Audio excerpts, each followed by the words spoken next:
Selection नहीं हो पाया था। बहुत बड़ा सेटबैक होता है जब प्रीलिम, मेंस और इंटरव्यू इन 3 मरहलों पर पहुंचते हैं आप और आपको फाइनल कामयाबी नहीं मिल पाती, तो बहुत अपसेट हो जाते हो आप। आपको लगता है कि आप क्या करें, इतना आपने इतना टाइम इन्वेस्ट कर दिया है, इतने वक्त इतने घंटे आप बैठकर पढ़ाई करते हो, इतना आपने मेस का खाने का टॉर्चर सहन किया है, इतना दिल्ली मुंबई का सफ़र किया है, लेकिन आपको फाइनल रिजल्ट नहीं मिल पाया। ऐसे वक्त में सबसे ज़्यादा ज़रूरत होती है वालिदैन की और घर के सपोर्ट की। जो वालिदैन यहाँ पर आए हैं और जो जिम्मेदारान हैं, मैं उनसे कहना चाहता हूँ कि ऐसे वक्त में आप पर्सनली मिलिए मेरे भाई से, मेरे वालिद साहब से। मेरी वालिदा मरहुमा इस वक्त हयात नहीं है, कि ऐसे वक्त में उनका बहुत बड़ा किरदार होता है कि वो आपको सपोर्ट दे फिर से, कि आप फिर से अगले साल उस एग्ज़ाम में अपीयर हो सके।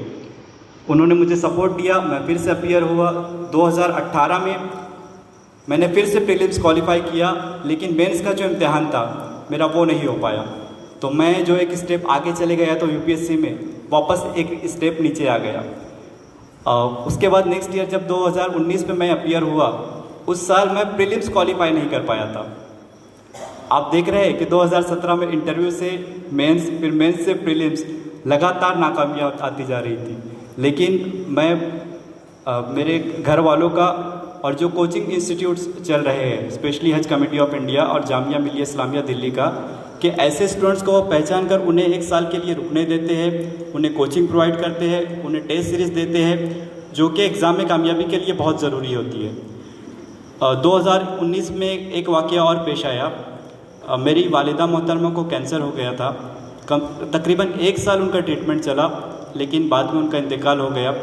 ऐसे हालात से गुजरते हुए मुझे 2020 का प्रीलिम्स देना पड़ा यूपीएससी का, लेकिन अल्हम्दुलिल्लाह मैंने वो क्वालिफाई किया।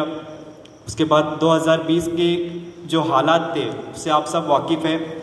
ऐसे वक्त में हज कमेटी ऑफ इंडिया ने जो फैसिलिटीज़ वहाँ पर दी है, क्योंकि बसेस, लोकल ट्रेनें वगैरह बंद थी, सेंटर तक ट्रैवल करके जाना रहता है मेंस के लिए, तो वहाँ के सीईओ सर मकसूद खान सर ने मेंस देने वाले स्टूडेंट्स को अपने बच्चों की तरह ट्रीट किया। ऐसे वक्तों में जब पूरे इंडिया में यूपीएससी की कोचिंग क्लासेस बंद थी, सारे हॉस्टल्स को खाली करने के लिए कहा गया था, सारी मेस बंद थी, खाना खाने के लिए बच्चों को परेशानी हो रही थी, ऐसे में उन्होंने बच्चों को हज हाउस के गेट से लेकर सेंटर तक पहुंचाने के लिए गाड़ी का इंतज़ाम किया। और दोपहर में एग्ज़ाम के दरमियान जो ब्रेक होता है 2 पेपर्स के दरमियान, उसमें वहाँ तक खाना पहुँचाया। ये बहुत बड़ी कोशिशें हैं जो अदारे हमें मिले हैं हज कमेटी ऑफ इंडिया के ज़रिए, तो इनसे फ़ायदा उठाना चाहिए। मेरा मेंस भी उस वक्त क्वालिफाई हुआ। इस साल जब इंटरव्यू का कॉल आया तो मुझे शकील सर का एक जुमला याद आता है। उन्होंने मुझसे कहा था कि यार अब बहुत हो गया, आप लड़ झगड़ के ले लो। वो जुमला मैं कहना चाहता हूँ कि बहुत हिम्मत अफजाई की चीज़ है, क्योंकि मैं 6 सालों से लगातार मेहनत कर रहा था। 5वां ये मेरा अटेम्प्ट था, लेकिन लगातार नाकामी मिल रही थी।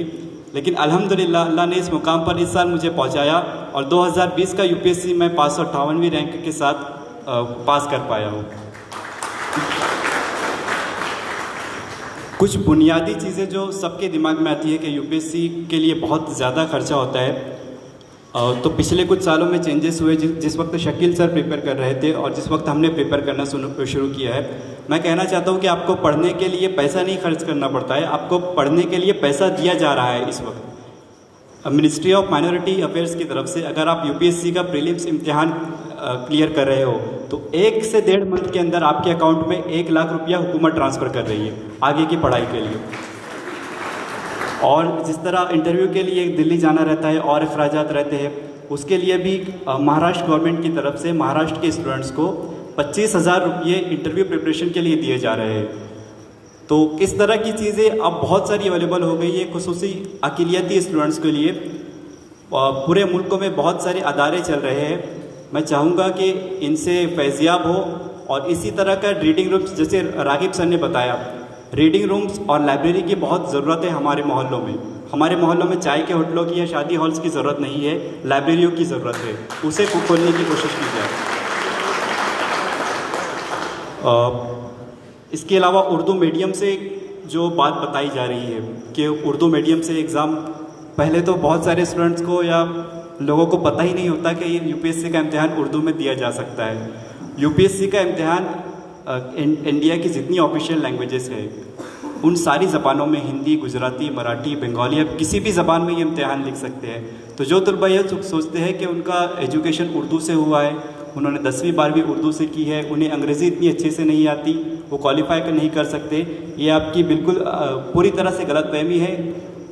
अंग्रेज़ी का अपना एक किरदार है, मैथ्स का अपना एक किरदार है, लेकिन अगर आप अपनी मादरी ज़बान में अपने एहसासात, अपने जज्बात को शेयर कर सकते हैं, अच्छे से लिख सकते हैं, अगर आपके अंदर टैलेंट है तो आप यूपीएससी क्लियर कर सकते हैं।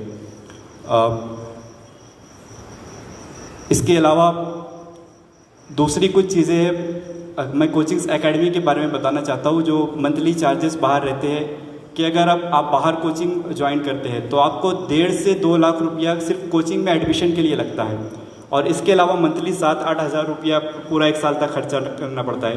3-4 लाख रुपये आप प्राइवेट इंस्टीट्यूट्स में जाके खर्च करते हैं, लेकिन इस अक़िलियती स्टूडेंट्स के लिए जामिया मिलिया इस्लामिया, हज हाउस, ZFI, हमदर्द स्टडी सर्कल जैसे सर ने बताया, बहुत सारे इंस्टीट्यूट्स हैं जो आपको सिर्फ मंथली 2.5 से 3 हज़ार रुपया महीना में ये सारी के सारी फैसिलिटीज़ प्रोवाइड कर रहे हैं। तो ऐसी चीज़ों से, ऐसे अदारों से फैज़याब होइए। ये मेरी ये कामयाबी सिर्फ मेरी नहीं, मेरे साथ साथ मेरे घर वालों की, मेरे रिश्तेदारों की, मेरे दोस्तों की, जिन्होंने, क्योंकि क्या होता है कि आप इतने सालों तक नाकामी का सामना कर रहे हैं तो बोलने वाले बहुत आ जाते हैं कि कब से पढ़ रहा है, कब होगा तेरा, कब निकलेगा। तो ऐसे वक्त में सोसाइटी की भी जिम्मेदारी होती है कि ऐसे तलबा को जो ऐसे एग्ज़ाम्स के लिए प्रिपेयर कर रहे हैं उनका हौसला बढ़ाए, ना कि उनकी हौसला शिकनी करे। ज़िम्मेदारों से मेरी यही दरख्वास्त है, ऐसे तलबा को पहचान कर कोशिश करिए कि वो इन अदारों तक पहुंचने के काबिल हो सके, बाकी ज़िम्मेदारी ये अदारे निपट लेंगे। बहुत बहुत शुक्रिया।